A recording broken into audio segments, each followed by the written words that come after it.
Welcome back to the Life and Stride podcast. This is episode 240.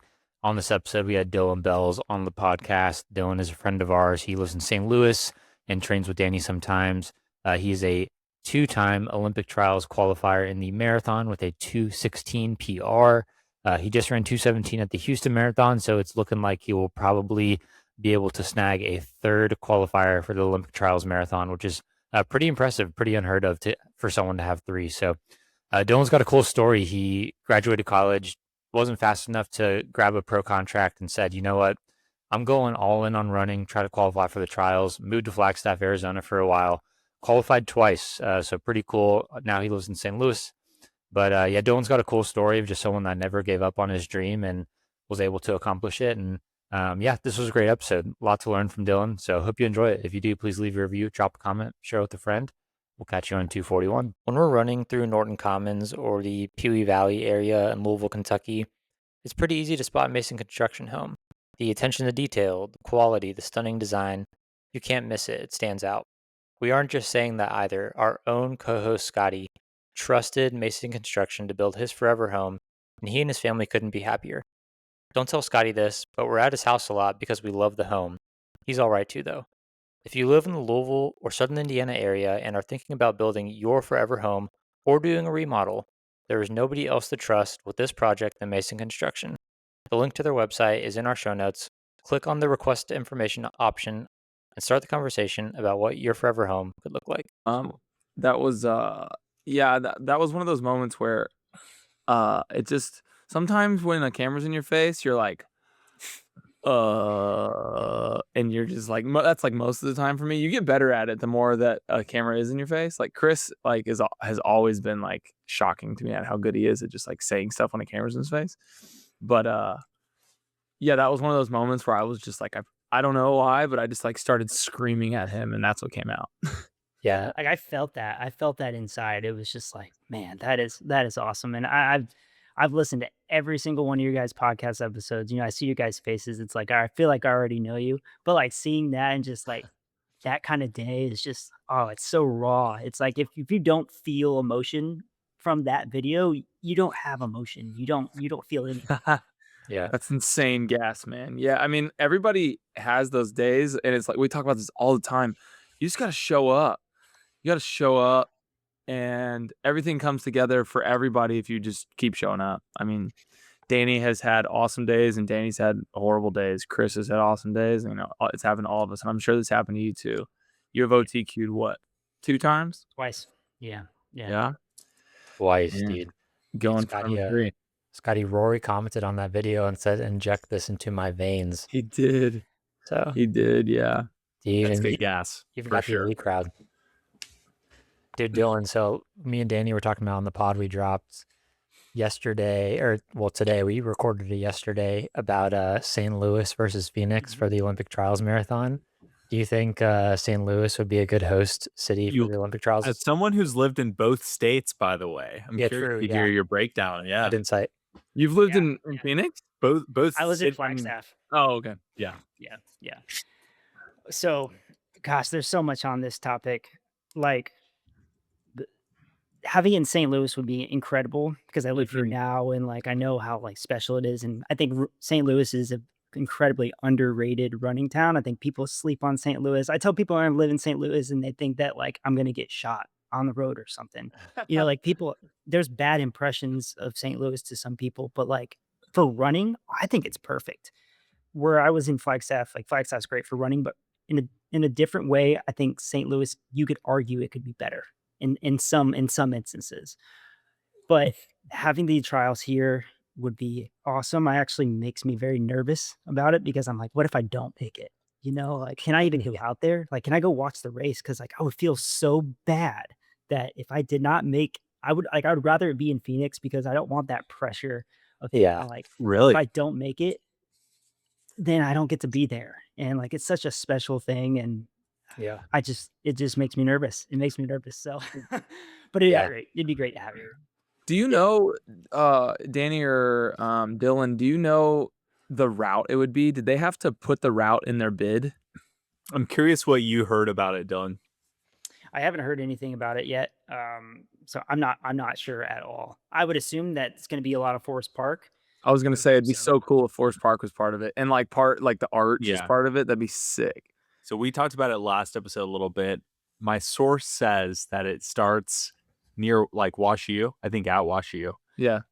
And it ends at Energizer Park in Midtown, and that's the new soccer stadium. So it would have to, like, between that is Forest Park, so it would almost certainly have to go through it. Isn't that kind of hilly? You could go around it. Yeah, it would be very hilly. I was gonna say, because WashU, I remember there's a hill right there. Am I wrong? A 2-mile uphill, yeah, for sure, dude. It could easily be an 800 feet of elevation course. In which, by the way, Dylan, you ran Atlanta, right? Yeah, and I ran the St. Louis Marathon as well, which it can't be too different from relative terrain. No. True. Yeah, Atlanta was hilly. That was like what you're talking about that too. Like that was a cool year because you got Galen Rupp winning, and then you got 2 people I didn't expect to make the team behind him, Jake Riley and Abdi. So like it'd be cool in St. Louis if you add in some hills, or maybe like the weather's not perfect. Like I don't know. Like Phoenix, I feel like you get a flat course and you probably get like 45 degrees at the start. It's like you can pretty much like select your team, maybe not before running the race, but like at least your 5 or 6 contenders. But like I feel like in St. Louis, it's like, okay, like maybe the 12th to 15th seed, like, sneak in on a great day. That's a really good hill runner, get third. So I think that's the really cool part about the trials is that since I've been tracking the trials for the marathon since 2016, so LA was hot, and a lot of people who competed really well that day weren't necessarily primed to be the people who were going to finish, but at the make the team. But there was a chance. 2020 was at Atlanta where it was hilly, but it wasn't just hilly; it was very windy that day too. So the last 2 miles were just straight in your face. That last 2 miles made or it broke your race. I put on 90 seconds in 2 miles. It was that bad. And then 2024, you're in Jacksonville, and Orlando.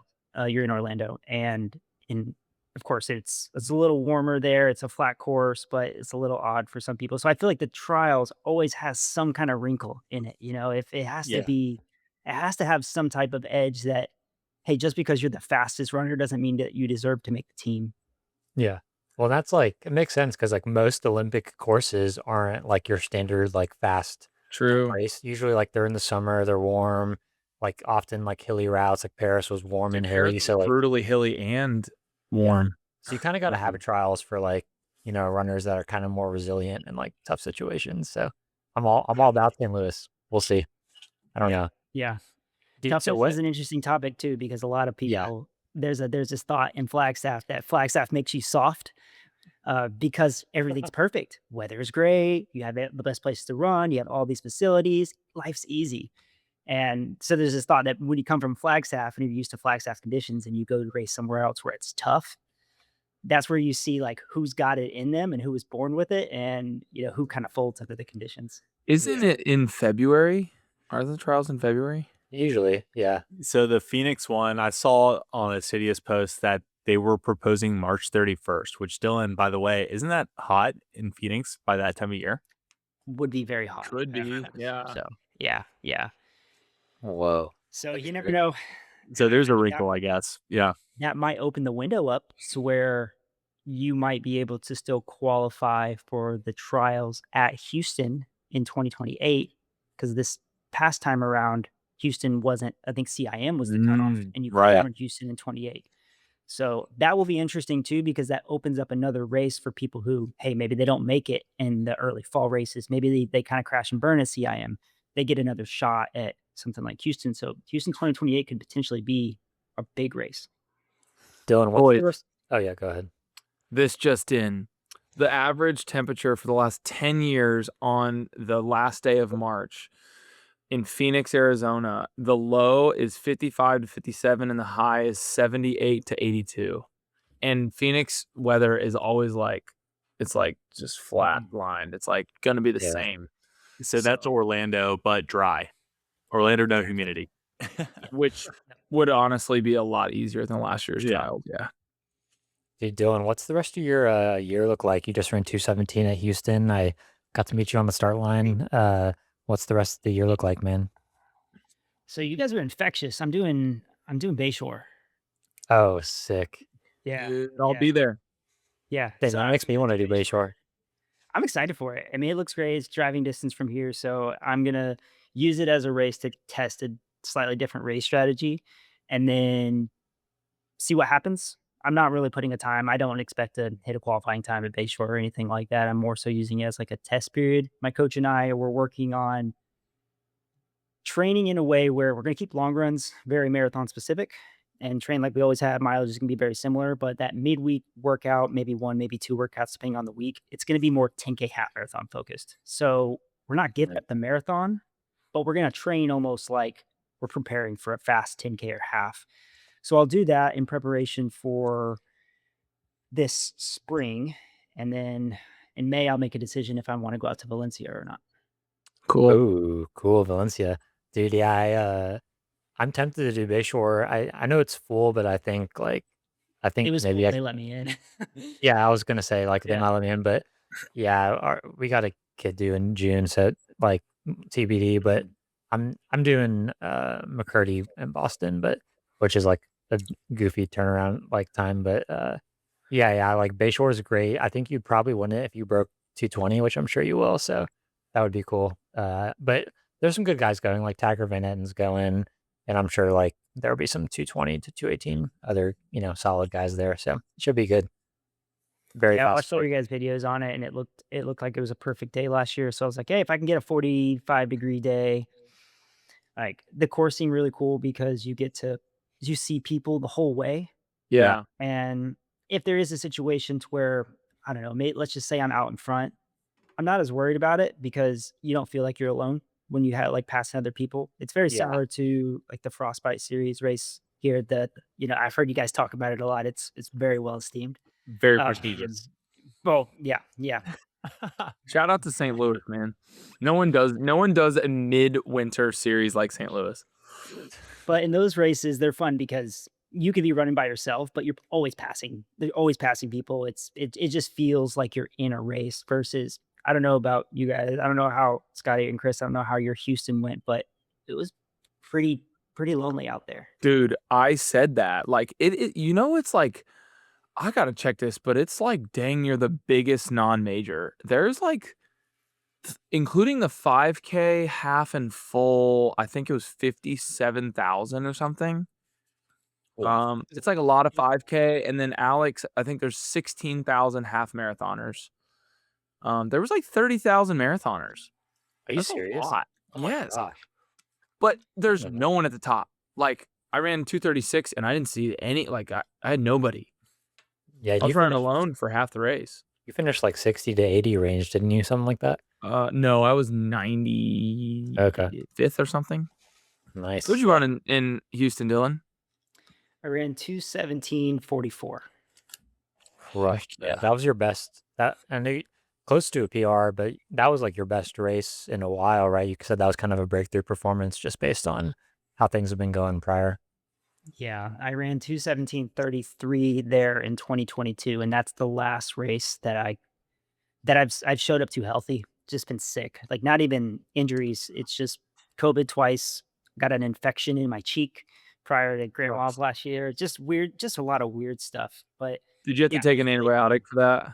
yeah, and Dude, antibiotics wreck running, man. the worst. It was the week of the race, and my coach, Oh. yeah, he and his wife, she's a nurse, and he's a nurse practitioner, I believe. And he was like, "You have to take it up to the race." He's like, "You can skip the day before." And I was like, "Okay, I'll do that." But I just still felt like I was running in a haze. It just didn't feel right. Yeah. Yeah. Who do you use for your coach? So I'm coached by Jay Bauckham. And I don't know if you guys probably don't know Jay, but his wife is Janet Bauckham. And Janet Bauckham was an Olympian in the 10K. I believe it was in 2012 for the United States. She was coached directly by Dr. Jack Daniels, and they live in Flagstaff, Grand Canyon area, and they actually might be moving out to Kenya pretty soon. But Wow. yeah, they coached a couple people in the area in Flagstaff, and my best friend, Kia Dendena, and he was a 2:12 marathoner, and I just kind of stuck to him. And I got introduced to Jay pretty quickly once I moved to Arizona, and just kind of been kind of twiddling my thumbs after college, just not knowing what I was doing, and it was just hurt all the time. Yeah, been working with him since 2017. Cool. Where'd you go to college? I went to the University of North Carolina at Greensboro. Oh, nice, cool. UNCG, man. They're they're Division I, right? Yeah, Yeah. very, very, very bottom feeder Division I school. I tell people like we weren't known for running by any stretch, and our Yeah. teams weren't great. We didn't really win conference meets after my freshman year, but the calling card of UNCG is that's where Paul Chalimo went to school. And so when I was a freshman, No Paul way. Chalimo Yep. was a junior, and there's actually a couple other guys on the team who were very talented who got overshadowed by him. We had another guy named Paul Katam who was second at nationals, who people don't remember him because Chalimo was the big dog, and a couple other guys on the team who were just very talented as well. So it was good to be around talent like that, and it really just you just look at those guys and you're around them all the time, and you're like, oh yeah, I can dream my whole life. I'm never gonna be as fast as Paul Chalimo. Dude, well, yeah, that's interesting that you say that because like me and Danny kind of talked about it last night too, and I'd be interesting your take on this. Like, I went on Rory Linklater and Jacob Thompson's pod to chat, and like Rory said that like the talent, like people saying they're like talented, is like overrated. How like big of a piece do you think talent plays with like someone's ceiling Dude, in I like push back marathon? on this, but Yeah, a little. That's a great question. I've always seen myself as someone who wasn't very talented. Like I don't think I was naturally yeah, born to run. Like I don't think anything that I've done has been because it was given to me.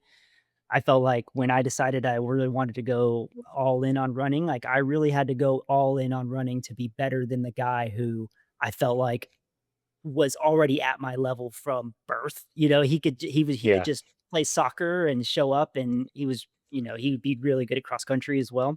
yeah, So I've always found that the harder that I worked, the more I could even the playing field. Now the secret sauce is you're really talented and you work hard, right? Like we know yes, that. Like if you have those two things, but I would much rather be the person who works hard, fails, learns from it, continues to work hard, gets a little better, maybe fails again, and just like continue to keep failing upwards, if that makes sense, versus yeah, having to rely on the fact that like, oh, if I just I can skip this run or, I don't have to do all this and I could still kind of make my way and do it. And I think that's what's going to make not just myself, but anybody who's in a similar position as I am to be yeah. successful running, not only at 25 or 30 or 35, but also into the masters categories as well. Yeah. Like, Yeah. how old are you?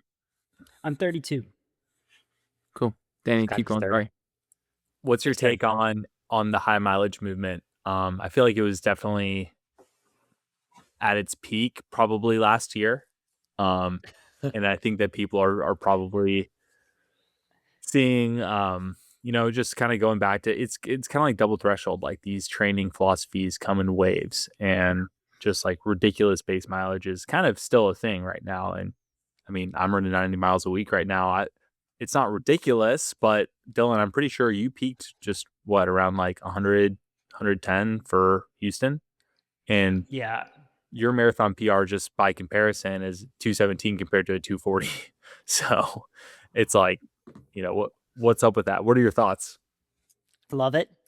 I love that people are getting into running more. I mean, as a coach, and I'm sure you guys as coaches, like one of the hardest things to do is get people to want to run more or have the time to run more. So by making this more of a normal thing that people do, like, hey, if you want to be a really good runner, like you need to go run more. It's a pretty simple concept. It's been around for a long time. Like if you go talk to, I had professors in college who were 222 marathoners back in the 70s and 80s, which was a really big deal if you look at the Yeah. sandals that they were wearing on Yeah. their feet.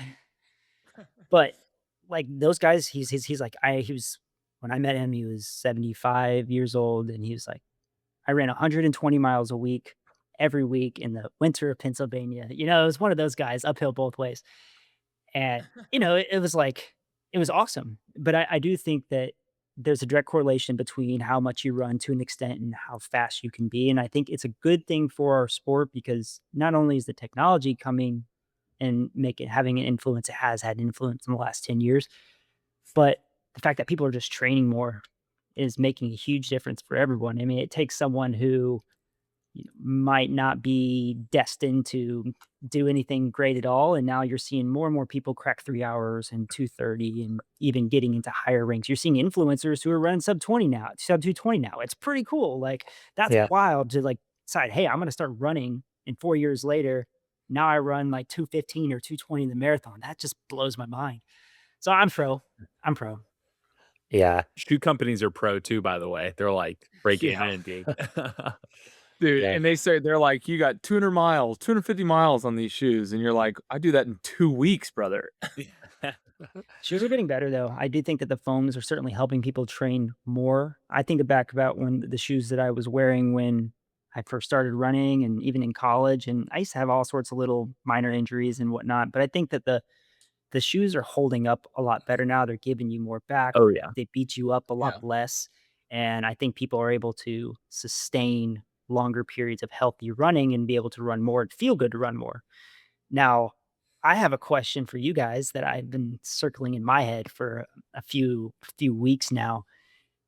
So kids or younger people, or they're getting introduced to super shoes and super foams from a very young age now. Spikes, regular shoes, carbon plated shoes. I'm curious, do you think that there are crucial adaptations going on while you're learning the movement of running and learning your body that helps improve efficiency? So now that as you get older into high school and college and maybe as professional runners, you have a greater efficiency because you have been used to running in these shoes since you were a young age.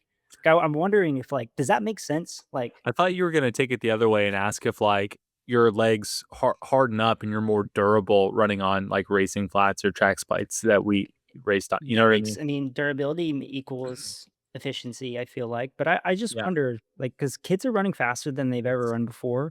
Yeah. And I wonder if there's Curious, something yeah. deeper there than just Shri, the I'm shoes curious too fast. what's your take?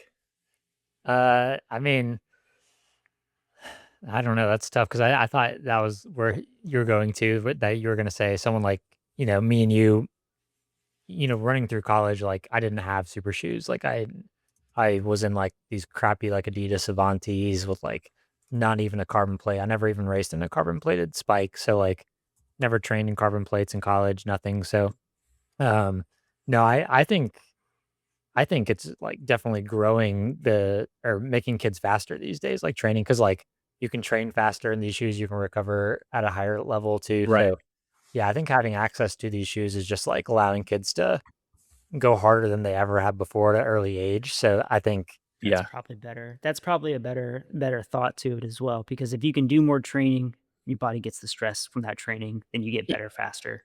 yeah, that's and we had Bill Evans on the pod and he was like, Dr. Bill Evans, and he was like, I do every workout in super shoes. Like I don't know why people don't do that. Like he was like that the benefits way outweigh the cons, doing that. So no, I think it's moving forward the kids, and like I wish I'm actually glad I was in high school and college pre super shoes era. Honestly, like I looking back, like I like that more, but I mean at the same time, like maybe my 5K, 10K PR is like 10 seconds faster than it currently is, if I had those in college. I don't know. So, Yeah. but I'm kind of glad I was in it before the super shoe era for sure. My first 2 years of running were in 5 fingers. Are you serious? I'm No dead serious. way. I showed up I to mean, college first week. Yeah. Oh yeah.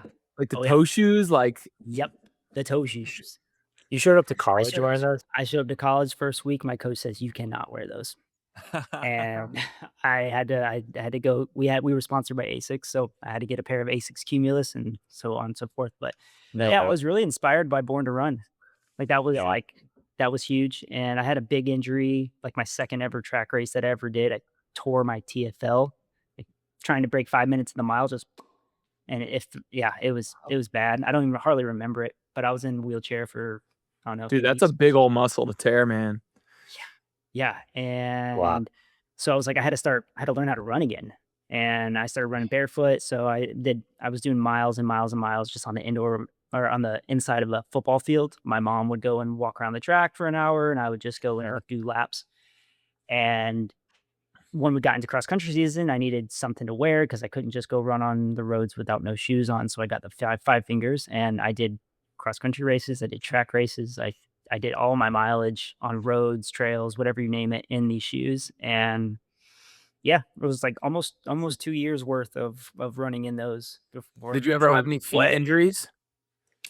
No, not during the time, but I can say now that like 4 years ago, I had surgery on my left foot. I had a neuroma between my third and fourth toe, which is probably due to wearing barefoot shoes, just the combination. I remember getting a cortisone shot in my foot when I was 18, when I was in college, and then eventually it came back. So Yeah. Dude, so when I worked at Ken Combs Running Store, shout out Ken Combs Running Store, best running store in Louisville. In the in world. college, dude, we sold Vibram 5-foot or 5-finger shoes, and dude, we would sell those to anybody. Like people, non-runners would come in just to buy them to like walk around to, which was funny. But like I remember people like, I look at their foot and be like, this guy needs like a 4E, like double wide Brooks like Addiction, or a Brooks Beast, like the thickest, most heavy duty support shoe. And he wants me to sell him these toe shoes. And I'm just like, dude, like, I mean, I'll sell them to you, but like, I mean, this is just going to be long term. Like, this is a knee replacement waiting to happen. So, Dude, I feel like those puppies stank. yeah, you had to clean them. Yeah, for sure. I didn't But clean You get your feet paws all up in there and with no socks. I'm assuming you don't wear socks, yeah? I didn't wear socks. yeah, I mean, they sold socks for him. Like, I think in like Bajanji or something. Like, In Gingy. yeah, in Gingy, yeah, they made the brand. But my high school coach was saying like he was inspired by Born to Run a lot, and he, there's our main park here, Seneca Park, it has like a grass loop around it on the interior of the path, and yeah, we would like do doubles in the summer, like barefoot 4-mile doubles, like at the park, and people would be like, "What are you doing?" And like now looking back, it's like I had 3 stress fractures in high school, like just horrible, like just the dumbest thing ever. But yeah, Do you that's think it's going to go the other way where people look at Alpha Flies and Super Shoes like in 10 years from now and they're like, I can't believe people I wore can't that believe I stuff." wore those. Yeah. I would say no. Hey, you. Yeah, you. It's 2026 and you're still buying your running supplies online instead of at your local running store. If you live in the Louisville, Kentucky area, there's nowhere else to buy your running supplies than Ken Combs Running Store on Shelbyville Road. They have everything you need from daily trainers to race day shoes, an assortment of different kinds of fuel, and apparel options. If you're a first-time runner going to get your first pair of running shoes, this is the place to start. They will help you get the perfect type of running shoe for your foot so you're running comfortably and injury-free. If you're a more experienced runner like myself and you want to go somewhere where they're going to have your Old Faithful running shoe, for me, that's my size 10 Nimbus or size 10 Triumph, I'm always going to Ken Combs for that. If you're looking to get plugged into the local community, Ken Combs has a Tuesday track workout for people of all different speeds, and they can also recommend many different groups in the Louisville area. If you're not from Louisville, visit We Run Lou. That's WeRunLou.com. We have a discount code in the show notes, and you can order from Ken Combs online and support an amazing local business.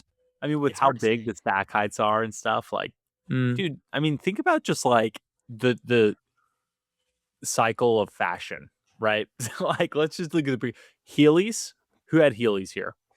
I never did. I had Heelys. Dylan had Heelys. Like, best Like thing those ever. things in a Walmart or a Lowe's. You were skate shoes, like Etnies or yeah. Did you all have those big fat skate shoes? I didn't, but I know what you're talking about. Yeah, dude, I had those. Dylan had those. Scotty and Chris didn't. So you guys are actually like 2 for 2 on being a loser, being cooler than me. They had Nike Shocks, bro. So Nike Shocks. Okay, I didn't have those. Yeah, Nike. Oh, dude, those freaking shoes with those springs on the back. Yeah. Like what else was there? I'm trying to think of like I had Reebok pumps. Reebok pumps. The little basketball in the front, just pump it up. I used to think it'd make me taller or something. Yeah. And then like Crocs are cool again. So if you have Crocs are so back. Yeah, they're back. Canes low-key rode Crocs back. Yeah, they did. Yeah, Canes did. Dylan, I'm curious, when you graduated college, did you go straight to Flagstaff after? Yeah. Yeah. So when I was graduating college, I needed to get a I needed an internship as a way of graduating, and I was in kinesiology, fitness leadership, which is basically like coaching.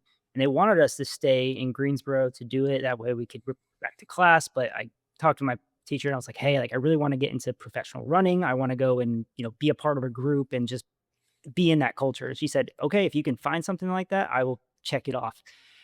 And so for like the next couple of weeks, I just went and started emailing every professional group that I could. Hey, can I come and intern for you guys? Hey, can I come and intern for you guys? And Team Run Flagstaff in Flagstaff, Arizona, got back to me. It was Stephen Haas, who is the agent of, he's an Under Armour agent of Yeah. every other track and field athlete out there. Jacob Thompson's coach. Yeah. And so Stephen is actually from like 5 miles from where I grew up in North Carolina. I'm from a place called Denver, North Carolina. He's from a place called Huntersville. I went to Huntersville every other day.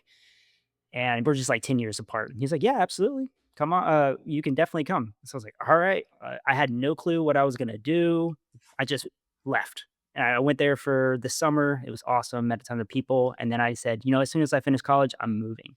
And so I didn't have a plan, nothing, didn't have a job, nothing like that. I just was like, I know I want to be there, so I'll get there first and then figure it out later. Wow. Dang, dude. I love that. I love like the story of like chasing the dream like that. And I had like I almost pulled the trigger on something similar to that after I finished undergrad, but I ended up backing out. But I committed to Adams State for like my last couple of years of eligibility. I went to You're grad not- school there. You did? Uh-huh. Oh, you went to Adams State? No way. Yeah, but I didn't finish the degree. So Oh, I okay. don't want people thinking I got a master's degree, but I Yeah. started. Yeah, so I ended up going to University of Southern Indiana, which was like a good D2 school, and also dropped out. I moved back home. I didn't like Evansville, but yeah, I was like, man, like, do I really want to move to Alamosa? Like, and I was just like, nah, it's like this teeny tiny like ghost town in southern Colorado. Like, there's nothing there, but they're the best D2 school. So I was like, this is a spot, man. Like, this is where I'm going to go pro. And then I backed out. So yeah, that's so funny that you went there. Did you like it there at all or no? Where even is that? No, Alamosa, it's like Alamosa. Southwest Colorado, right? yeah, Yeah. it's like St. Oh. Anne's, and there's nothing really there. Super It's- high elevation. Is that near like Yeah. Durango, Silverton, San Juan National Forest? San Juan, I It's- think. Yeah, it's within a decent radius, but it's not. It's a big that state. close. Yeah. It's close to New Mexico. Like, it's right like Okay. across from New Mexico pretty much, yeah. So that's crazy that you went there. At So what point funny. did you out of college you moved to Flagstaff? You hadn't ran a marathon yet, right? Did you So immediately want to go into marathoning? Okay. What was that step I like? met a guy named Nick Hilton from the previous summer, and Nick Hilton was the manager at Run Flagstaff. And so then through Nick, he introduced me to the owner, Vince Sherry, and he said, hey, if like I trust this guy, you can give him a job, basically type of situation. And so then I actually got a job at Run Flagstaff, which saved me because I had absolutely no money at the time and I Right. needed some type of work. And I actually got a job when I first moved there and I hated it. Like I couldn't do it. It was just at this outdoor shop. I was selling like packs and boots and gear and stuff. And I lasted a week. I kid you not, I quit a week later. No way. I couldn't do it. I couldn't do it. Like I could not stand up for 10 hours a day, like just doing nothing. It just crushed my soul. So I got a job at the running store, which was a lot better. I knew running. I felt like I was valuable there. But I met Nick. Nick ended up coaching me for those next 6 months. And that was in 2016. And he coached me to my first marathon, which is at CIM in 2016. And what was the back up. time there? I ran 2:23:40 something. It went well for about 22 miles. I was having the day of my life. It was great. I've done a full block of training at altitude for the first time ever. We did some huge workouts, training that I've never experienced before, but I loved it. And yeah, I went out really fast. It was like 109 through halfway. And then at 22 miles, it was just a slow fade. Or a fast fade, actually. It was like 5:20, 6:30, 7 minutes. And I remember finishing, and our hotel was right next to the finish line. I like hobbled there. I turned the bath straight on, and I sat in the hot bath for like 3 hours until it went cold. So bad. Yeah. Yeah. Oh, that's good. Yeah. So no Did, marathon. I'm curious, like, I've always wondered for like a sub elite, like guy, like you're not on a professional team in Flagstaff. How easy is it for you to like find people to train with and like be a part of the running community in Flagstaff? Like, is there a community of like kind of like 216 to like 225 guys in Flagstaff, or is it like pretty hard for someone in that range to like find good training partners? Yeah. When I first moved there, it was like every summer you could expect to meet 100, 150 new people who would just come and spend Wow. the summer there. And some people would stay and some people would go back to school.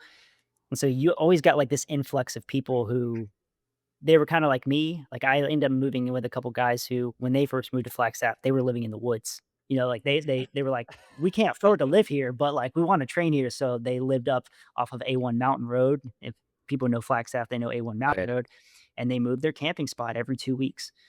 But the community in Flagstaff is incredible. There's several different group runs during the week, and back then people weren't doing as many long run workouts, so they weren't doing as many like they weren't going on the roads and doing these big sessions. We were just grinding out hard long runs. So we'd be like, okay, on Sunday we're meeting here, and you'd show up any given weekend in the summer, and there'd be hundreds of people there.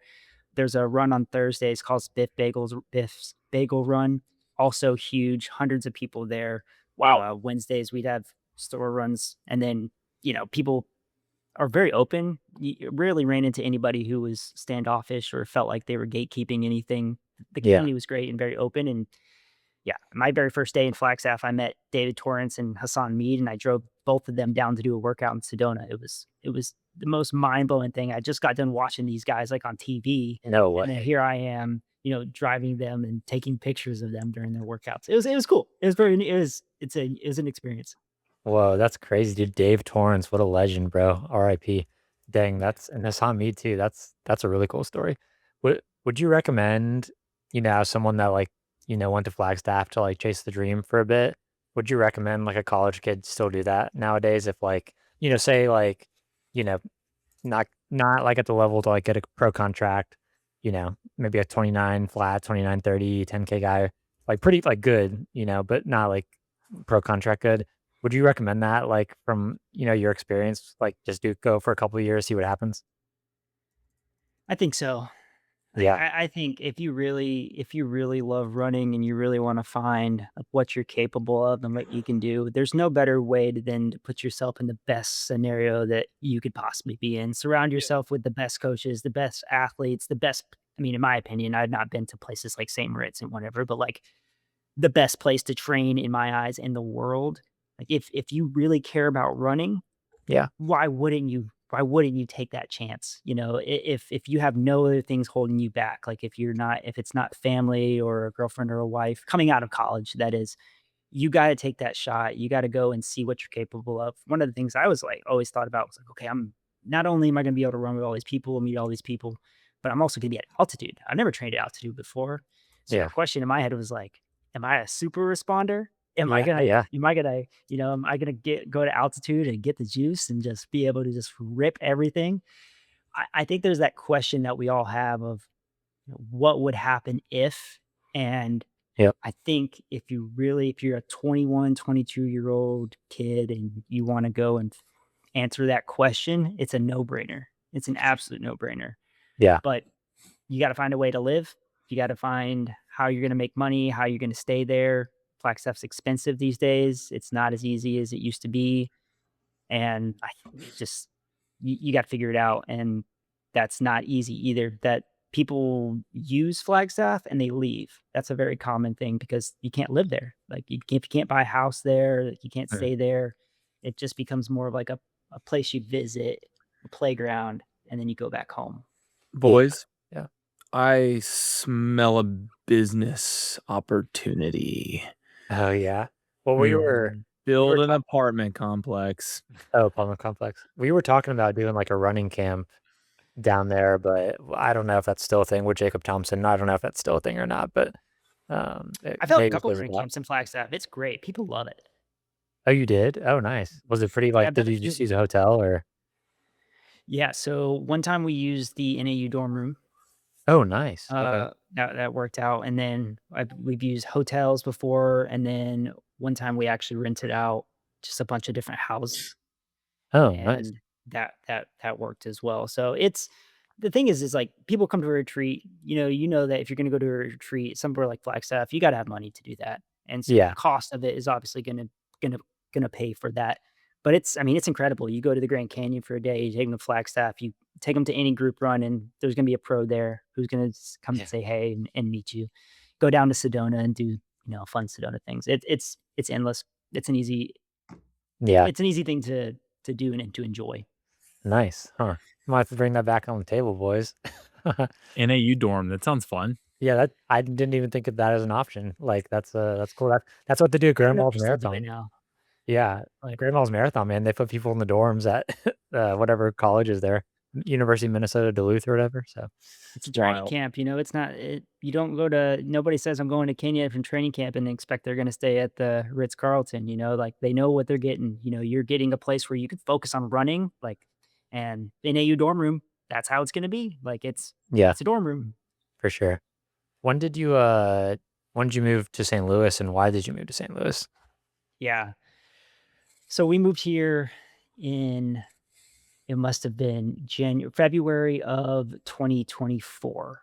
Okay. So my wife is originally from here. I live right outside of St. Louis in a place called Eureka, but she's originally from here in Eureka.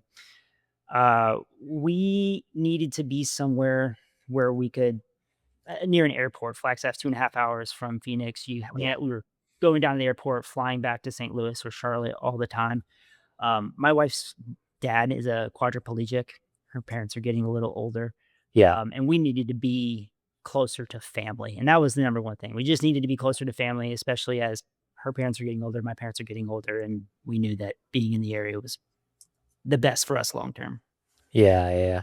And was it hard leaving Flagstaff, like just from a training perspective, or have you found? Oh, it was, yeah. Training from a training perspective, I wouldn't say it was too bad. I was actually looking forward to seeing I hadn't trained at sea level for almost 10 years. So I was Wow. excited to just see what it would be like at sea level coming from altitude and just rolling off of that. My conclusion to that is for me, I don't think altitude makes me any faster than sea level does. So that's my conclusion. But we miss it. When we bought our house here, next week we were like, how are we going to move back to Flagstaff? Like that was, and like Yeah. we were looking at houses for like almost like a year, just like, all right, we got to move back. And we're not in that thought process anymore about moving Yeah. back. Y- But it's yeah, it stinks because it's a beautiful place. Flagstaff is so beautiful. There's endless places to run, and I like St. Louis. Don't get me wrong, but it's just not the West. Yeah, Yeah. yeah. Will there ever be like before your running career is up, are you gonna training camps, or will you ever make your way back down there, do you think? Oh yeah, definitely. Yeah. We'll probably eventually do some type of summer condo type of thing. Yeah. Skip St. Louis summer, go to Flagstaff, enjoy a beautiful summer there. I think that's more up our alley. Or same thing in the winter. If we want an actual winter, we'll go to Flagstaff and enjoy winter there. Hey, that's the beauty of being run employed, man. You can do that. Yeah. Also, it's also nice to have a very intelligent wife and someone who works very hard and makes a lot of money, so that she could also help support your own dreams and ambitions as well. So, Yeah. kudos to her just as much as myself. She's Yeah. looking at Noah's you, isn't wife. she? She's off screen looking at you, isn't she? Oh no, I'm actually in our garage gym. She's inside reading a book. Oh, No, reading a book. I Nice. love it, dude. So your wife is a runner too then? She was training in Flagstaff, and that's how you met her? Yeah, so I met her. This is a fun story. Our very first date was a 20-mile long run.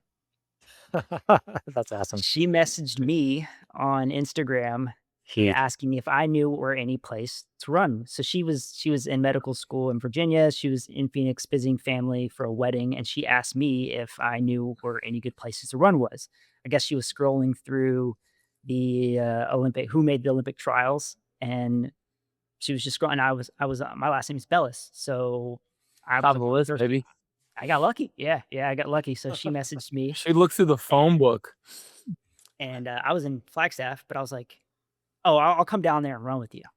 And so I drove down to Phoenix the next morning, and we did a 20-mile long run together. And I asked her to be my girlfriend the day before the trials in Atlanta. We had no clue how this was going to work out. Right? It was Wow. we didn't even live in the same state, but I knew I wanted to be with her. And next week, world shut down. Said, "Hey, you want to come move with me into Flagstaff?" And so we had been dating for less than a month, and she moved in with me in Arizona. And so it was a really big commitment. Yeah, it's funny actually. As I'm sitting here, we're in our gym, and this picture is in the gym. That's her and I with the rings. And No way. yeah, Dude. she was a great runner. She ran for Mizzou. She was a 2-time SEC champion. Wow. Has an incredible story. Her and her family, they were in a really bad car crash, and she had broken skull. Her dad, Wow. he's a quadriplegic because of the car crash. She came back from the car accident and ended up becoming a two-time SEC champion after the accident. Wow. So she won all sorts of awards, and there's actually an award for her now at Mizzou. No way. Wow. What a What- story. What's her name? Megan Cunningham is her So it's- maiden name. Megan Cunningham Award. That's so cool. Wow, dude. Yep. What a crazy, I'm glad I asked. What a crazy story about meeting her. That's so cool. Is she Yeah. still running like competitively? No. She when we moved in this house, she says, I'm gonna have my own home gym. So behind us, we have every Peloton piece of equipment that you could possibly own. And so she likes to bike, she likes the elliptical, she uses the treadmill, but she's not training anymore. Gotcha. Yeah, fair enough. You should convince her, bro. Be back. Get back on that. Yeah, I don't think that would be the best. She's got a very long history with her Achilles tendon. It basically needs to be cut or not her Achilles tendon, her hamstring tendon basically needs to be cut, and Oh, put back on. So unfortunately, that's that's not tough. worth it. Yeah. The risk reward is just not there. She's had too many surgeries. I mean, she's half made of metal. So I mean, from the accident, of course, too, but she's had all sorts of, she had hip surgery on her labrum 3 Yeah. or 4 years ago to help repair the issue. It didn't work. And then we were actually at those like rope courses. Like Yeah. where you go and like, we were at one of those for my birthday, and her shoulder went. Boom. And so she had to Yeah. get surgery on that too. So she doesn't want to go under the knife, and I understand why. Yeah. That's crazy, man. Dang. Dude, Yeah. dude. So Dylan, you just ran 2:17 at Houston. It seems like you're on track to probably make the trials again this time around. Hopefully, I'm sure you'll take a few swings for sure and snag it. Obviously, it would require a bit of a PR. Not, nothing that is like totally unreasonable for given your level. What's like your, we use the term magnum opus, like Parker Stinson told us, like, which was funny. Like it was like right before he retired, he came on our podcast and said, like, I haven't had my Right magnus before it, opus yeah. moment yet, and then he quit. But like, respect, like all respect to him. Like he sounded like he needed to mentally get out of the game. But yeah. So like for your purposes, like, is the magnum opus to like secure like 3 Olympic trials qualifiers? Is it to like run a certain time, or like when you're all said and done, like you're at your peak marathon age, 39, like 40, 41, like can't run as fast as you could, in your early 30s. Like, what are you going to be happy with? Gosh. What's really weird is that I want this one more than any of the other ones. Nice. Let's go. I want this third one more than I ever cared about the first one, and ever cared about the second one. The first one, I felt like, for me, I wasn't scared of it. I felt like it was easy. Like I mean, it's not easy, of course. It still takes a lot of work. Yeah. But I took it for granted. I was just like, oh yeah, I'm 25 years old. Like I'm going to do this. And I just kind of took it for granted. The second one, it was, again, I didn't think they lowered the time that much. And I qualified right out the gate. I qualified at Houston and then just kind of got it over with. And I took a little bit of hiatus from competitive running after that point. And so then I ran into trials in 2024 and I didn't care. Like I didn't even, at that time, I didn't even know if I was going to continue training for running. At the time I was doing triathlon. Oh, wow. And then we moved here and I was like, you know what? Like, why am I spending time on a bike? Like, I hate this thing. Like, I hate this thing. Like, I can't spend another hour indoor on this Zwift Watopia loop. Like, I Yeah. can't do it anymore. So I was like, you know what? Like, I'm going to start running. I'm all back in on this. And the time is hard this time. It's fast. It's very scary to me. I've Yeah. never run that fast. The closest I've run 50, I've run 2:16:59 in 2019. It's scary. I haven't done it. So in my head, I'm thinking I want to do this at least one more time because there's no guarantee that I'm going to be in this fitness in 4 years and be able to do it when I'm 37 or 38 years old. I just don't know if that's going to be possible. And I also understand that at this level and with my own coaching business and like how I eventually want to shape things, I'm not going to be able to train at the level that I am and be able to give the amount of like personal commitment, at least on like the grassroots level that I would like to Sure. when I decide that like I'm no longer going to just like do this, train at this level. Yeah. Dude, love that answer. Yeah, it is. I mean, they dropped the time from 2:17:59 to 2:15:59. I mean, that is significant. So it's going to be. Is it not 2:16 flat? Won't 2:16 flat get you in? Yeah. Oh, will. Oh, okay. Okay. I didn't know It that. should. Not that really So, matters, but actually yeah. it does matter because someone always does. runs like Yeah. on the second. Always. Yeah, so Don't be that guy. it's a big jump in time. It's down 6 or 8 seconds a mile from the previous trials. And clearly people are doing it now. Like it's not like I don't think there's going to be any less people in the next trials. I think it raises the bar for everyone. I'm excited for that. I'm more worried if they hold the trials in St. Louis, then like not can end yet. Like I just want to give it everything I can. And if it happens, it happens. But if it doesn't happen, like it's not gonna my why for this is just not like it's not external, but in a way, like this is like the one external thing that I still have lingering over me. Totally. Yeah. Dude, so you gotta from your Houston time, you have to shave off what? Minute 40? Did you say you ran 1:17:40? What's it gotta take? Like what's gotta happen for you in the next what is it, 20 something months? 22 months to make that happen? Nothing drastic. I think for me, it's just going to be about getting in the right situation. Hopefully, get in a race where there's a bunch of people around me can run. I can just kind of turn my mind off and do it. Yeah. I think if you run a simulation on Houston and you say, all right, Dylan, you're going to run this 100 times. How many times do you qualify? Like, I think I'd probably qualify 25% of the time. Yeah. Different strategy, different whatever. But I don't think it's going to take much more than it's already there. I think I just need to be a little bit smarter. There's always things in training you can tweak, and I actually just started doing double threshold work this past walk, and I did it for like 3 weeks. That's it. So we're gonna try and do a little bit more of that and see if there's any benefit there. But maybe a little bit more on the mileage side. I've always said that I want to go higher, but I've always kind of fallen into the same pattern. So yeah, I guess it's a long way of saying I don't think there's too much. I think I just got to keep trying. Yeah. Yeah, I'd be interested to see what you think of the Bayshore course. I know you said you don't necessarily are you gonna go out at the qualifier pace? Or are you gonna try and just be like 17 flat or something? My plan is to go out in 108.30 to 108.45 and see if I can bring it home. Okay. Cool. It's a really interesting course.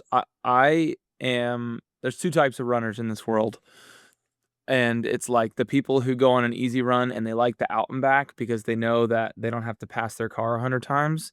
And then there's the people who like a loop, or they're okay with like whatever. So like Bayshore is just great because once you make that corner, Yeah, man. you're like, I'm just running to my car. I'm like, I am running, like no turns, like you know exactly where you are. Because I feel like whenever I'm running Chicago, even though I've done it twice, I get so confused because I'm like, I don't know where I am. Like I know I'm at mile 17 on my watch, but like I got 150 turns to go. At Bayshore, you just go at 13.1 and then you are just headed back. I think that's an advantage personally. Yeah. That's me. This is like a very low risk, Yeah. low pressure. Like I'm just gonna like if I run well, awesome. If I blow up and I walk the last 5 miles, I don't care. Like it's gonna be fine. Like I'm kind of using this as like a test race, and maybe that'll work well for me mentally. You know, thinking of it in that way. I've always done well if I tell myself I don't care. If I care less, I run faster. That's kind of how I operate. Yeah. So I'm hoping there's going to be some more people up like going for the trials, because when we raced it last year, it wasn't in the trials window. So I think that hopefully there's some dogs that show up for you. You can back up. Last year, this kid, he's on the start line. He's like just graduated from Michigan State and like 13:45 5K guy, like good runner. First marathon, fresh out of college. Like it was literally like he graduated like the race is in May, so he like literally graduated and like 2 weeks later came to this race. And he's like, yeah, I'm sure he had like 225-gram of carbs, like Morton gels in his pocket. Like he's like, I don't need a fuel. Like I'm a dude. I went to Michigan State, and dude goes out in like 67 through half, runs like 2:45. Like Scotty beat him, Danny beat him, and like was crawling the last 100 meters, collapsed at the finish. And I was just like, dude, that is like the most classic like first marathon like overconfidence I've ever seen. Like it just that's like story as old as time, bro. Like good college kid showing up to his first marathon. That happens. Classic, bro. Didn't that low key happen to you in Boston, Chris? Oh yeah, that's happened to me a couple of times in Boston. But my first marathon in Indy, I went out in like 1:14, came back with 1:23, and I was walking a lot the back half because I took like 2 gels. I was like, like I can run 6 minutes. Like I was like, I can run 5:40 pace all day, and could not do it. So yeah, I think you guys talked about like talent versus hard work, and I think this fits really well into that. And it's like we're not the kind of people who are allowed to get cocky in these types of things. no, Yeah. We kind of have to follow the rules a little bit more than I just I don't think we can get cocky with these types of That's things. we just talked about this, but the cocky level has to decrease, or the humility is like inserted into cocky as the distance gets longer. like if you run 100 meters, you can be cocky and you won't really get humbled. But like marathon, dude, like the longer the distance, like endurance just is humbling. It's an energy source too.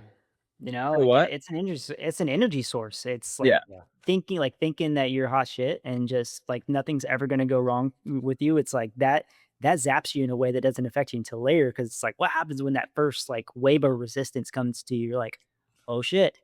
Like I thought I was the man. Like and then all of a sudden you find out that you're not.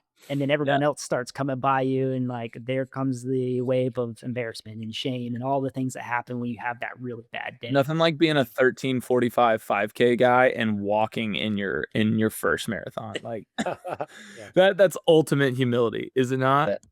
Yeah, it's a good lesson though. Yeah, for sure. Yeah, he learned. did that, bro. I'm sure he came back later in the year and ran like 2:18. Like I'm sure he learned a lot from that. I'll have to look him up. But it was like last year, it was like his group, like he was solo, and then like my pack went through in like 71 flat through half, and then like the winner of the race came from my pack. He ran like 2:20 mid or something. So it'll be faster this year though. Like Danny said, with the trials window open, I know there's going to be several guys under 2:20 on the start line, so it'll be a good field for sure. That'd be cool. It seems like why shouldn't that race? That race seems like it should be. It's fast course, good place. It seems very underrated. Yeah, it always fills up. Yeah. It fills up in a week. Yeah, and it does get a little weird on the back half. Like you have to weave through some half marathoners. I mean, that kind of happens though. I feel like in most races, but It can, I yeah. think that's kind of fun, to be honest. Yeah. I think some people who like might be at the front of races, they might like not like that, but Yeah. I think it's a good distraction. Like the more engaged you are and the less you're whining about your own body and how Mhm. bad you feel internally, it's like it's a good thing. Like if you can Yeah. keep your mind on something. We'll get else. ready to take some wide turns is all I'm saying. Oh yeah. Yeah. Although the hat when I experienced it, I mean, granted, I was 20 plus minutes back from the time you're trying to go for, but they move out of your way. Like, Yeah. I mean, I was passing, Did 2 you just yell at hour. them? Did you just like get out of my way? No, they like look back, like they yell for you. They're like, "There's a marathoner coming!" Like when you're in the faster part of the race, like top 20, top 30, like they'll move out of your way, and that's like, my experience. I don't know if you experienced that, Chris. Yeah, I mean, I actually had one guy get sassy with me and like he like yelled at me. He was like, like he was like, "You're too close to me," or something like that. And I was like, "Come on, man!" But yeah, there was like people working for the race saying like marathoners coming through, so Yeah. people got over. So They have yeah, bike leads too, don't they? yeah, they do. Yeah, they did last year. I almost decked a lady at a water station at that race. Yeah. But she kind of got in front of me and I was like, I grabbed my water, avoided her, like brushed her, and I was like, I'm so sorry. And just kept running.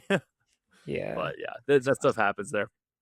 When I ran, my PR was in Frankfurt, Germany, Frankfurt Marathon in 2019, and I went to go grab up this. Sorry, Dan, you were telling me about you were talking about the water, Yeah. decking someone at the water station. I went to go grab my bottle at like 25K or something like that, and I missed it, and I went head first. I took out every single bottle across all the tables, just Supermaned it all the way, like across like No. 2 tables, and fell, and I actually broke my arm. No way, and you PR'd? Yeah. Oh Yeah. my god. Hell, did it hurt like the whole race? Did you know? No. No. It was, you have like two thoughts at that time. At that time, you either go one of 2 ways. Either you feel it and you hurt and you stop and you kinda give up, or you're just like, it happens and you just keep going. Yeah. And I think I don't remember too much of it, but, like, in my head, I kinda had this nice, like, I fell, rolled out beautifully, and kept going. It probably didn't look like that. But, yeah, after the race, I have all pictures, and my arm's all messed up, and I went to a doctor over there, and he's like, "Yeah, just a hairline fracture." Oh, Put me in a sling. It was Dude, that's pretty epic. I forgot about that story. I'm glad you told that. I didn't have health insurance either, so shout out to German doctors because I didn't have to pay for it. Oh yeah, dude. You don't have to pay for. I think Germany's got free health insurance or free healthcare. So If you're an American citizen, Yeah, Oh, I yeah. just walked in. They just checked me. I mean, I don't know how. maybe they couldn't find your address. They just couldn't It send you a also- bill. It also could have been race related to. It could have been like because it was next. It was like Frankfurt's the marathon's in the city, and it You was mean like the running race? what? Running race related. yeah, Yes. Yeah. yes. Like marathon. Sorry. Yes. Like as in like No. a marathon. Like people Oh, were probably getting shuttled. That's the way to I was these- tracking. Yeah, no, it's not. No, it's fine. My brain works like that sometimes. Sorry. It's not you, Dylan. It's the comment section. Yeah, it's not you. It's me. Yeah. The races have insurance and everything, so I'm assuming that it was because I got shuttled off to someone who then told me to go to said Yeah. race. Dude, were you rolling no health insurance post college in Flagstaff? Yeah, I Respect. hadn't had health insurance until I got married. Well, you can still be on your parents, right? So- Till you're 26. So Depends on 30 if years your old. parents have health insurance. 230? No way. 30. Yeah. Oh my Dang, bro. bro. Dude, But there's a lot of different ways in which like a lot of the places where I had to go and get checkups, they have like deals. Yeah. Dude. Actually, Self-pay, it's insurances. Don't even get me started. But I have like a health share, so you're basically self-pay. It's like a fourth the cost. Like they're like, "What's your health insurance?" I'm like, "I don't have health insurance. I have health share." And they're like, "Okay, you have to self-pay. Here's the self-pay rate, and here's the insurance rate, and it's like a fourth of it." It's crazy. my foot surgery was like half the price Yeah. of someone who would pay Dude, insurance. What Doesn't is make going any on? sense. It doesn't make any sense. That's robbery. Like, how can you That Like- is a legitimate scam. Like, Yeah. that is Every time I get an MRI in Louisville, I do self-pay. It's way cheaper because otherwise, like if I go through insurance and it goes through my deductible, which is like I have a high deductible plan, like it's like way more expensive. So I'm just like, oh, I'll just do self-pay and use my HSA card and like, and it's like a quarter of the price. So it's Dude, we crazy. talked about this. I you did can just do self-pay. that. You yeah, could you just just do that, bro. I did self-pay for my lower leg MRI. It was $275.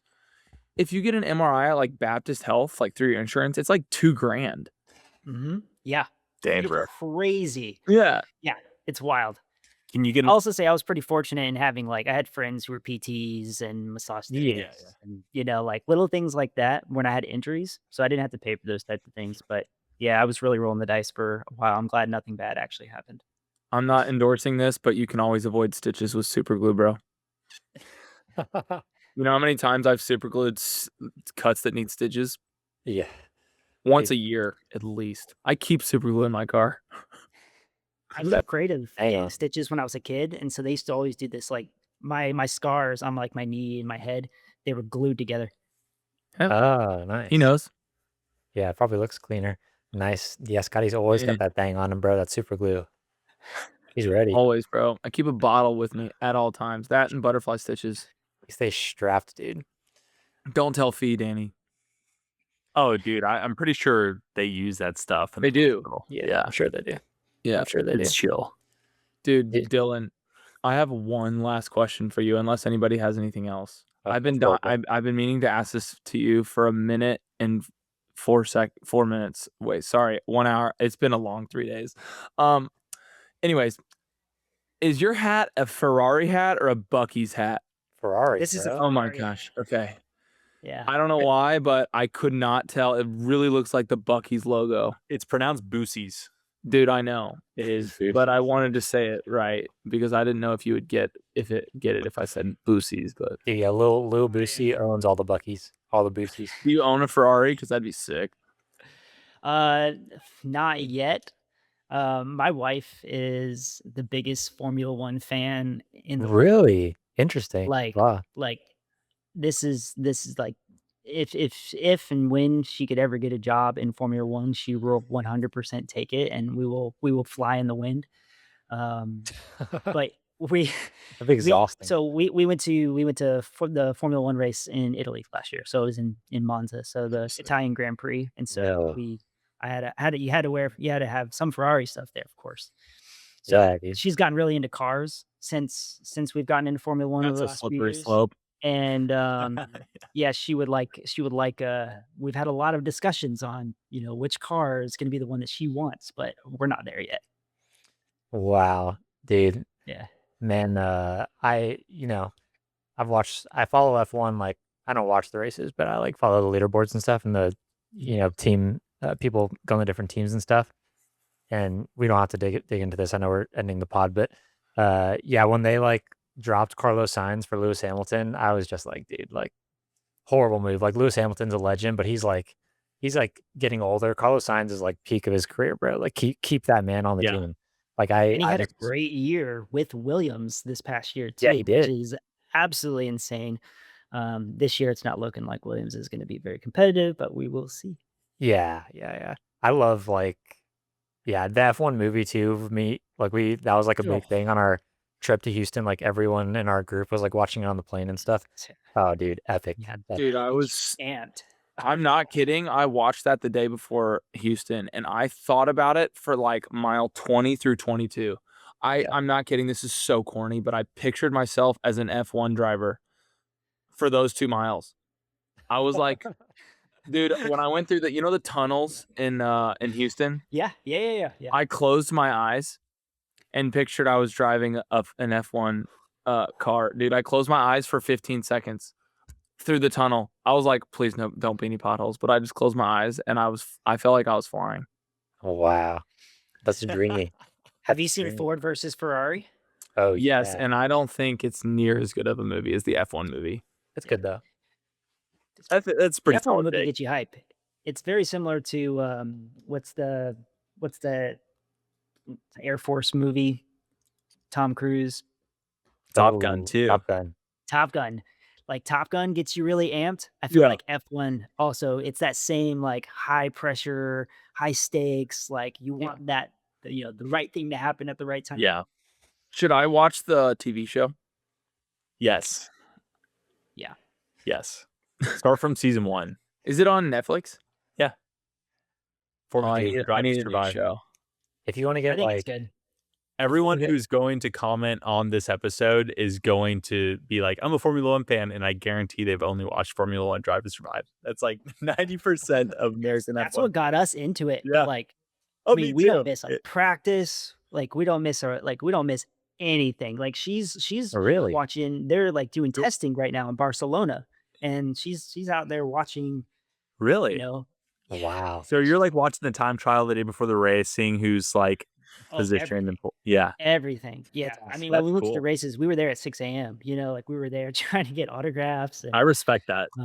That's yeah. cool. We actually have over here to my left. We have the maps of the tracks that we've been to, or that we're going to. They're like these That's little so cool. 3D printed maps. They're really cool. Dang, you're living the dream, bro. Have you been to Monaco? Not been to Monaco. Monaco's my least favorite out of all the races. Oh, yeah, because like whatever Cars are position way you too start big. in, you're gonna Yeah. cars are too big. Boring. Yeah. Yeah. We're in Monza. We're gonna go to Zandvoort in the Netherlands this year. Whoa, cool, That's sick. dude. I'm pumped. Dang, Goals. you're a mystery man. You got so much, Yeah, so much stuff going on. you got stories, Yeah. dude. He's an Yo, onion, bro. We need to run soon. We'll do like a Friday morning coffee run maybe this week. Ooh, Are you back yet? As long as I can get out there, dude. People Yeah. crashing out here on 44. It's Yeah. our Maybe roads are wait. actually good out here in Eureka, but like getting into the city, it's really hilly and people can't drive. Right. And it's not good. Yeah. Plus, it's gonna be 4 degrees tomorrow morning, so people are dropping off in the group text. They're like, "I'll be there," and they're dropping off like flies right now. I'm trying to do damage control. that's when you. This is the time of year where you see, do people want it or not? Yeah, Yeah. Do yeah. you train when it's like cold and rainy or snowing or ice outside, or do you, sit inside and complain about it? I've been treadmilling. Does that count? That For counts. sure That counts. Okay, this is a good thing because Chris Striegel does the 1% incline on the treadmill, and Dylan, you're 0-0, and you're like pretty firm on that. Dude, Yeah, I like I am zero. Dylan. I'm with you, bro. Yeah. Dude, too. the treadmill is so much freaking harder than the road. I'm like, I'm making this as easy as possible because I swear it makes me work so hard to run 10 miles on the treadmill is like, Yeah. that's the hardest thing of my week for sure.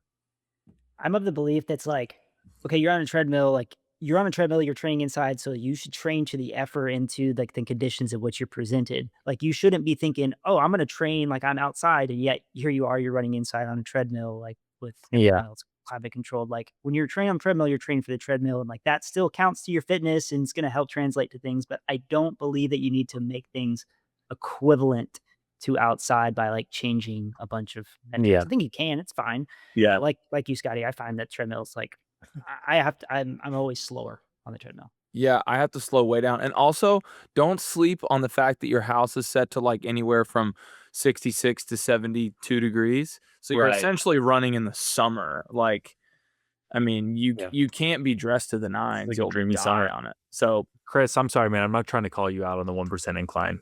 Oh, You no, boss. so that's a very common thing. Most people do that. A lot of Yeah. people do that. There's some good research on variability, and also like in terms of like if you run a 1%, then your foot's going to be like in a slightly you're going to be in a slightly elevated position. So like you're constantly kind of running like this. And so there's some association between lower leg injuries, so Achilles, calf related problems with people who are just running on like 1% or 1.5% all the time. So I think the solution to that is just to mix it up, Yeah. right? Like Mhm. just vary the terrain, vary it 0, 1, 2, 3, whatever it is, and just don't get stuck on 0 is fine, they say, but like any sort of like incline that's just set for too long, apparently there's some risk. Yeah, I remember you telling me that. It's a good point. I think that my gait changes on the treadmill, incline, flat, or whatever. I think I Sure. overstride, And I don't know if it's a weird thing if I'm paying more or less attention to it, or if it's just how I position myself in the front or the back of the treadmill. It's weird, but I Do can you feel definitely like feel a you difference. lean? Do you feel like you're I feel like when I'm on the treadmill, I feel like I'm like kind of like my back arches more when I'm running harder and like I Yeah. can't like get into like a natural like do you feel that way too? Yes, 100%.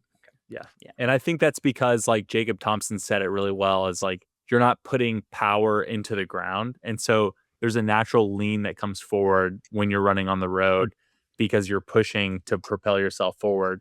Whereas the belt is coming and you're basically just picking your legs up and putting them back down. To me, that's the way I think about it. And I think that does impact your forward lean and not. So Dylan, I think that's a good call out. Yeah. I had a coach one time who coached one of the national teams in Europe, and she had this belief that the treadmill helped with keeping you closer to the ground and like with like cadence and everything and making having like a more efficient stride. Interesting. Because I mean, I guess like you could bound if you really wanted to on a treadmill, but like, Yeah. because the belt's moving underneath you, you have to get stuck into a certain type of cadence. So she'd have her athletes, pro runners, doing a lot of workouts on the treadmill for that reason. For Yeah. the reason of I don't know, there's something to do with vertical oscillation or cadence. Interesting. Yeah. My past 5 runs have been on treadmill, so I'm ready to get outside. I'm going to go brave the cold tomorrow. Hey, man. Not on fire yet, your treadmill? Yeah, dude, it does electrocute me literally every time I run on it. Wonderful.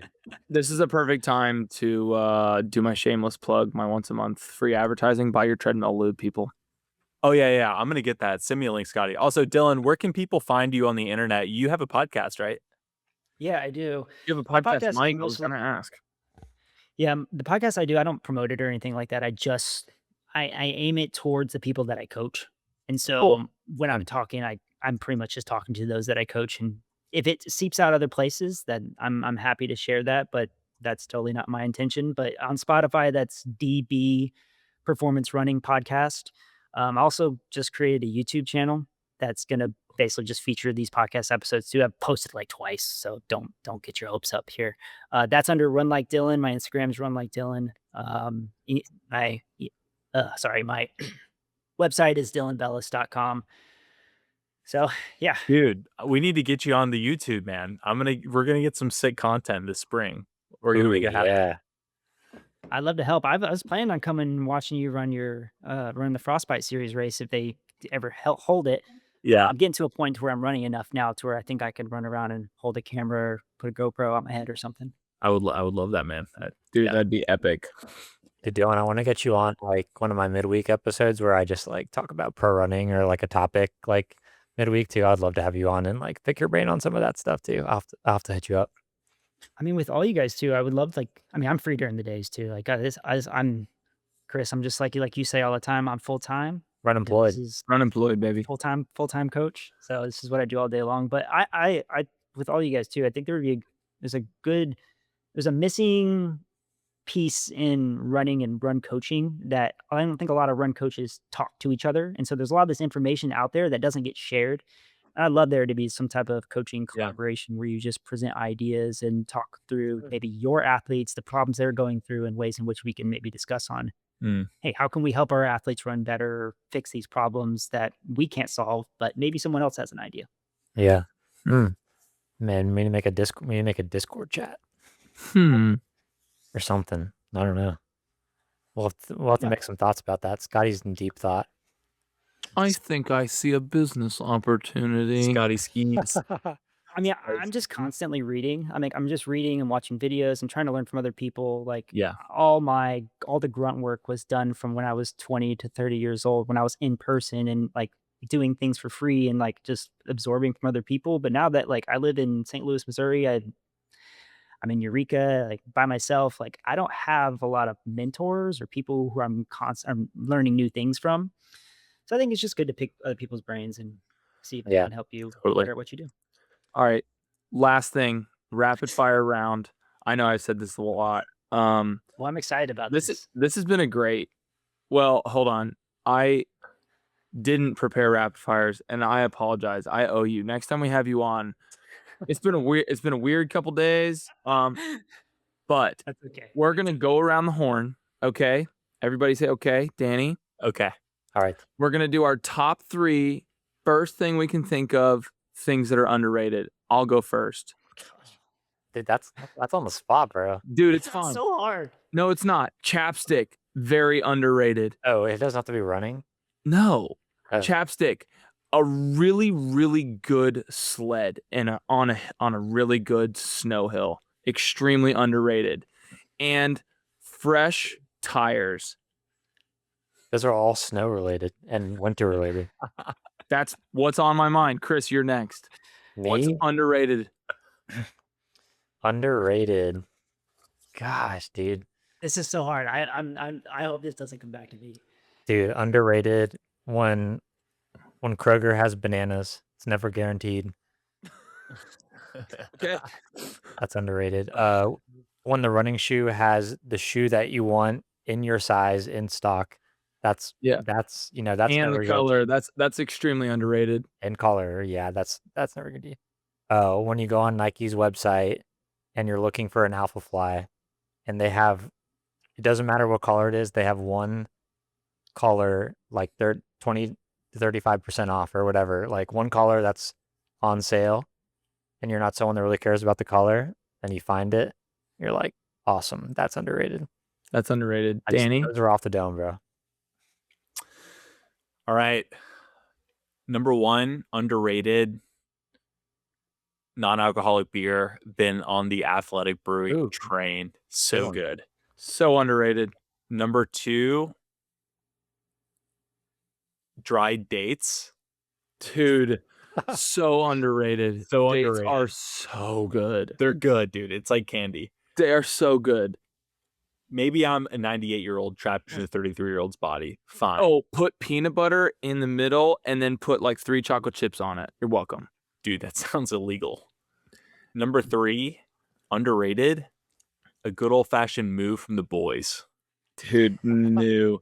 Dude, I people tell you are what. asking every episode for us to do the moves on YouTube, and I'm just like, dude, don't ask me to move on command, bro. Yeah, I'm not your puppet. I'm not your, yeah. All right, Yeah. Dylan. I'm going a slightly different direction. Okay. Dude, whatever you want. And very supportive and caring spouse. Oh, dude, Underrated. 100%. Yeah. Like, I mean, I can't imagine anyone else putting up with the stuff that I do and get myself into, and I think that's such a huge value. Underrated. Shout out spouses. Yep.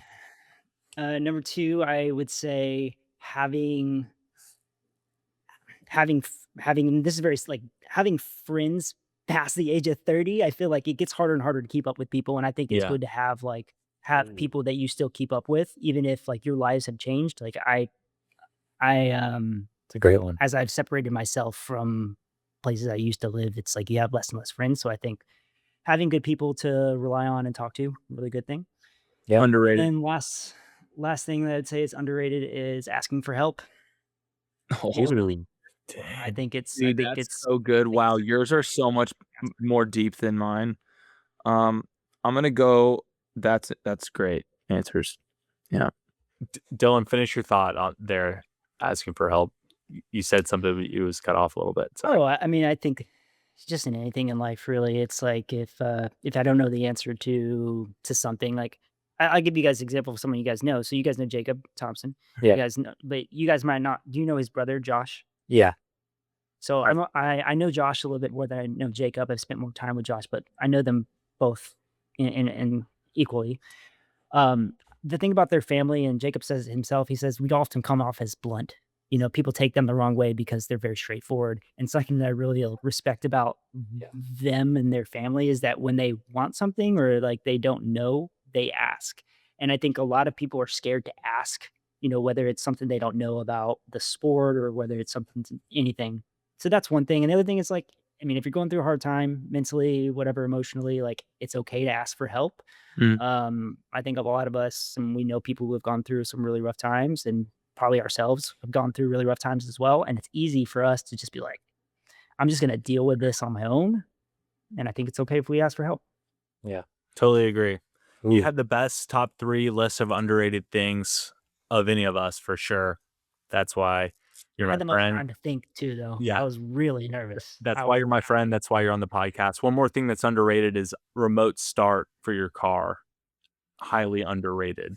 Heats up the I car. turned for the you. heat on. Yeah, I turned the heat on in my car, put the seats. It's like, exactly. Dude, one more thing that's underrated, opening your laptop to find that it's fully charged. Oh, that's nice. Heavenly, bro. I could do this all day. All right, I gotta log off. This is episode 240 of the Life in Stride podcast. Dylan, it's been a pleasure. I'm excited for the people to hear this and meet you. Danny, thank you for bringing Dylan on. This has truly been awesome. Dylan, thanks for being awesome. Thanks, Yeah. guys. Hope you enjoy. 240, bro. Catch you on 241. Peace. Hey. I'm saying the last word.